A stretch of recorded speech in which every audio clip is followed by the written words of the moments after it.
Sourdough discard pizza dough. I got this recipe about a year ago online. Tons of them out there, so if you don't like this one, go find another one. But basically, you need a whole lot of sourdough discard, which I have right here. This recipe, I'll put it down below, but it calls for a cup of discard.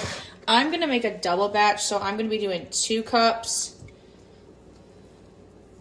2 cups of discard. And one thing about me is I just measure to the kind of good enough category. Doesn't have to be perfect. All right, so we're making a double recipe, remember that. So we have 2 cups of sourdough discard. We are going to do a 1/2 cup of water, so we're doubling that, so we need 1 cup of water. And later on, you probably will have to add more water. You just want to see the consistency of the dough after you mix everything together. So we have 1 cup of that. I'm going to add a little bit of salt. It calls for 1 teaspoon of salt. Just kind of do a little shakety. And then a 1/2 teaspoon of instant yeast. Here's my pack of instant yeast. I'm just going to throw some in there and call it a day. And then flour for a single, it is 2.5 cups of flour. So I'm going to be adding 5. So 5 cups of flour, and you can just throw everything into a mixing bowl, KitchenAid, whatever you got. It's 2. Honestly, this pizza dough is fire. I love it.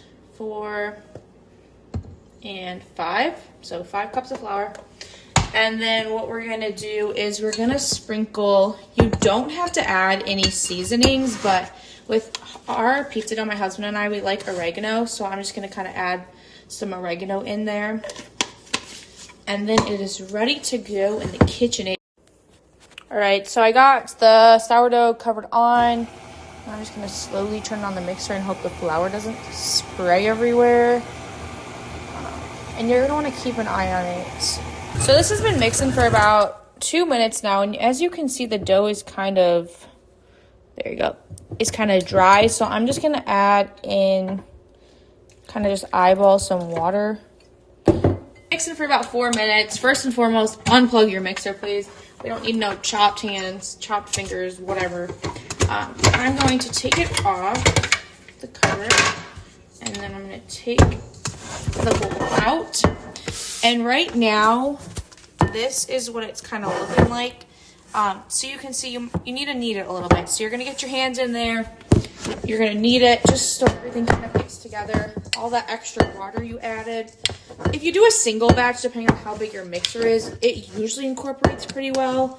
But mine is a little small for a double sometimes. It doesn't quite get everything on the top. So I'm just going to knead it. And then after you knead it and everything's mixed nicely together, I just cover it with a dish towel. So just put a dish towel over top. Let it sit anywhere from 2 to 4 hours. And then you can either eat it right away. If you don't use it right away, you can also freeze it, which is what I do. Just get some freezer Ziploc bags. So you're going to pour a little bit of oil in the bags. And then just put that in the freezer. That way, once the pizza dough, you take it out of the freezer to use it. It's thawed. It's not sticking all over to your bags. It's got that oil to help just let it flop out. So this is sourdough discard pizza dough. Let me know in the comments below if you try it and what you think. Talk soon. Bye.